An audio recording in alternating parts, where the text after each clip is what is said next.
And I want all of the news to start asking the question, what is the crime? Because everyone in this court has not been informed of what the crime is. The defendant does not know the crime that was committed. And no, that was not a part of an SNL skit. That is not an episode of Veep political satire. This is real life, a real life MAGA Republican Congresswoman, Lauren Boebert, shouting into the microphones in defense of the dear leader, while her colleagues, as you can see on screen again, abandon her.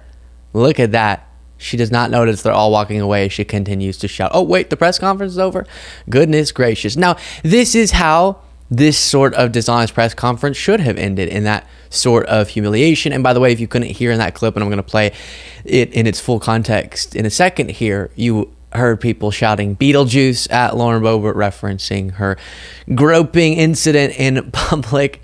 And again, it's hard to remember sometimes that this is all real life and not fictional, but it's very real.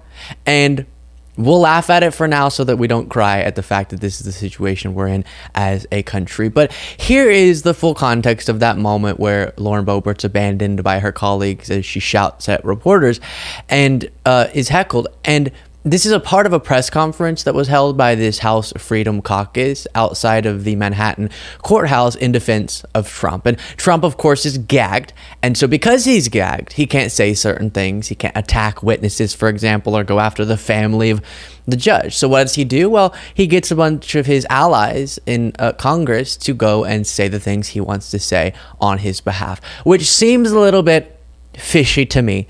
But here is Lauren Boebert after Bob Good, again, having her embarrassing moment. Boyfriend who... Oh, and by the way, please make sure you subscribe to the YouTube channel by clicking the subscribe button to help us continue to grow if you like this content.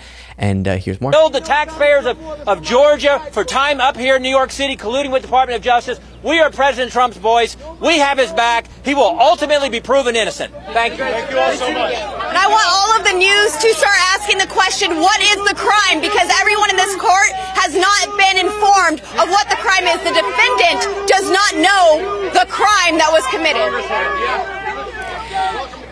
It's just so brutal. It's so brutal. Now, I'll address her talking point there. Let me know in the comments if you know what the crime is, okay?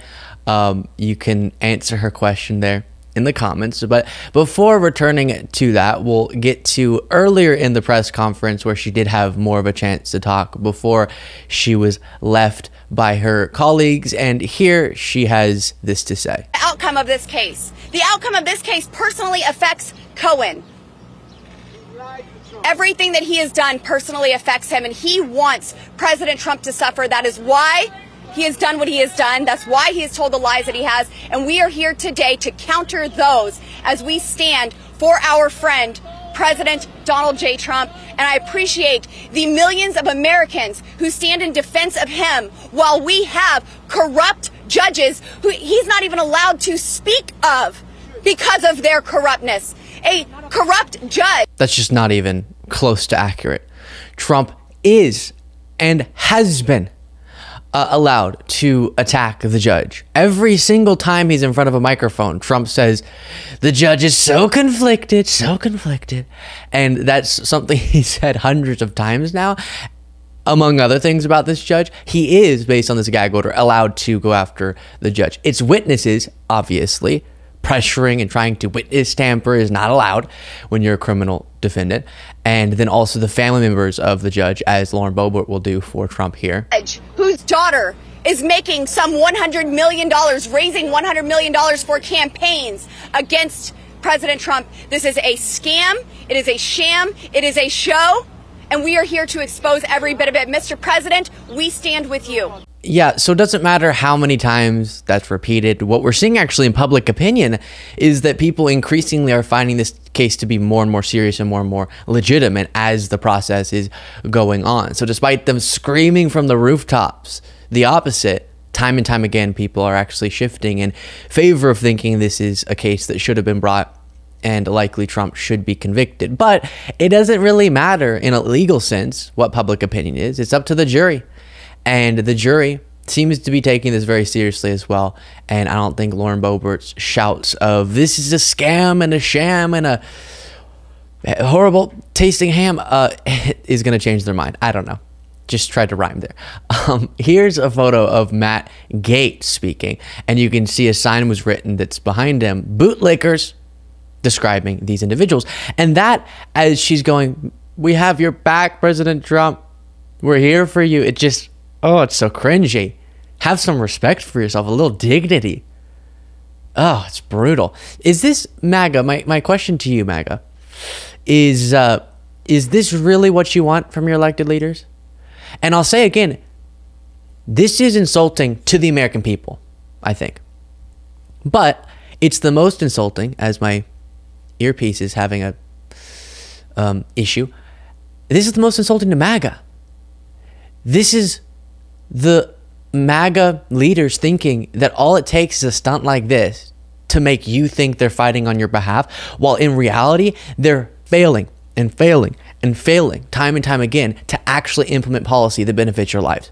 Whereas Democrats did less of this and more of actual governance when they had a majority in the House. But the House Freedom Caucus, the super conservative, super MAGA caucus in the House, they'll do these stunts in an effort to distract you from the fact that they're not actually implementing policies to make your life better.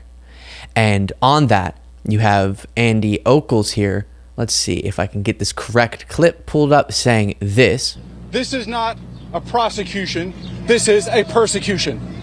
We have a two-tier justice system in this country. And if a former president can be targeted by a woke and corrupt judge, then you can be targeted as well. Mr. President, we've got your back. Oh, gosh. Yeah, they're performing for an audience of one. Goodness gracious.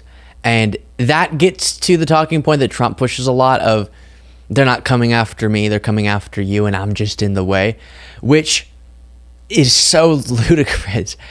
MAGA, no one's coming after you. I guess unless you did the things Trump did. Yeah, if you steal classified documents, if you try to overthrow a democratic election, if you try to falsify business records to cover up the fact that you were violating campaign finance law, yeah, then maybe these individuals will go after you. But otherwise, no, Trump is not standing in the way of your persecution. It makes no sense. Explain it to me. Explain it to me. But many of these MAGA folks do really believe it. Here's Matt Gaetz. We're here of our own volition because there are things we can say that President Trump is unjustly not allowed to say. This is a corrupt judge. These are corrupted witnesses. This is a corrupt prosecution that belies any sense of the facts or the law. And so we're going to keep speaking out against this. We're going to keep fighting against this. And we will head back to Washington as House conservatives, saying that these undemocratic efforts must be stopped. They must be defunded. We must use our Article 1 powers to stand against election interference. You know, one of the things that Trump taught other MAGA folks is that maybe you can convince someone of something if you just repeat it enough times, because here we're hearing each one of them say very similar phrasing over and over and over and over and over and over and over again. And they're corrupt judge, the corrupt judge. And it reminded me of a scene from or an episode of The Office. Love The Office, as I've told you all before. And there's an episode where one of the individuals is trying to become the vice president of a division of the company, and his name's Dwight. And so the person who's going to choose it, the president, is in the room, and Dwight is trying to sort of hypnotize the president into associating VP with Dwight. And so he goes, I know you have a lot on your mind. You're thinking about VP, you're thinking about Dwight's question. VP, Dwight's question. VP, Dwight. VP, Dwight. VP, Dwight. And that's what that reminds me of. Corrupt judge. Or Trump will go, they're coming from jails, they're coming from insane asylums, they're coming from jail. And just is so repetitive. And I genuinely think, sort of like how Trump has said so many times, that every legal scholar think this case shouldn't be brought. That if he says it 100,000 times, then at least a few people will think, surely he wouldn't say that 100,000 times if it weren't sort of true. And that's what they're doing too. Not explaining in any meaningful way or providing evidence of their allegations against this judge. Just if we can put the word conflicted next to judge or a corrupt next to judge as many times possible, then some people have to think, He must be corrupt. And it's the same thing they do with President Joe Biden. Trump, with zero evidence, has accused Biden of being corrupt. Republicans have done the same thing. Now Trump has labeled Biden Crooked Joe and just tries to say Crooked Joe as many times as possible. So some people go, he wouldn't say that, right? That many times if it were completely false. Oh, he would. And they would. And that's what's happening. Again, let me know what you thought of all that in the comments.